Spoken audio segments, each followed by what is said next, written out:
want to win. So my expectations every time is to win, to be honest with you. The team have told me to stay away from that.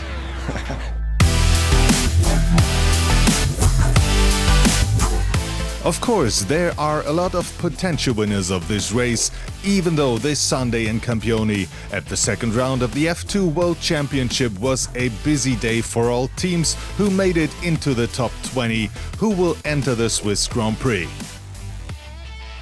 Qualifying and race on the same day didn't leave much time to rest. But finally, the race was about to be started. Landin on pole, Prix second and Comparato third. The lights went off and the race was on.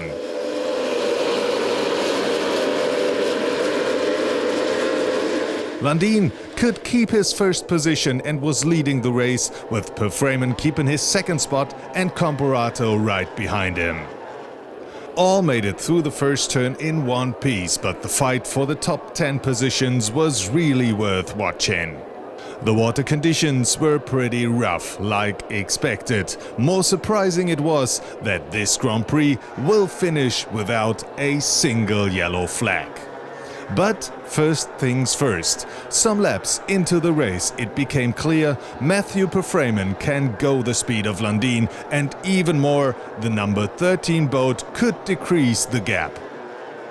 Landin had to push and take any risk to stay in front of Prix, who was putting everything in to catch Landin. Most of the race we were catching him, losing, catching, just trying to find a position really to get past him. He made a few mistakes. I couldn't capitalise. I then made a mistake on the next turn.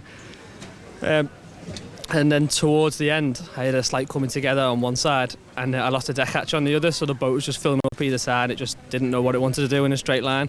So we were really on get home mode for the last 10 laps.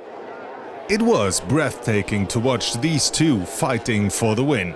Again and again, Prix was almost close enough for overtaking, but every time Landin had the right answer. In the meantime, Comparato, third in the race, got under pressure from Erik Edin, who had a blistering start and moved up to fourth within the first few laps. Edin had the quicker boat, but Comparato tried everything to keep Edin behind him. But at the end, Edin passed Comparato and went up to third.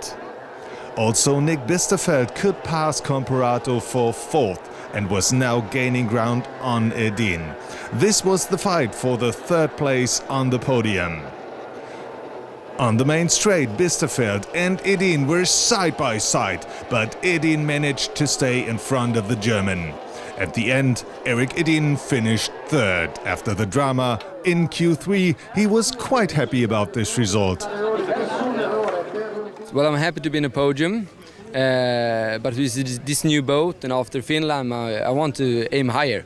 I'm happy with my third place here, but in the total I want to get higher, and well, bad luck, but it ends good. The race for the win still wasn't decided, between Landin in the lead and Prix second. But in the final stages of the race, Landin could open a little gap, and at the end, the Swede won the Swiss Grand Prix and moved up to second in the championship, with Comparato still leading by 7 points. It was a really tough race, and I saw him in my mirrors all the time, and it was between 1.5 seconds to 9 seconds, so it was really tough, and he's a really good driver. After 2 rounds, the F2 World Championship is still very open. So the next race in Tvedestrand in Norway could be a turning point in the fight for the title. So don't miss it and follow F2 on Facebook, YouTube and f2worldchamp.com.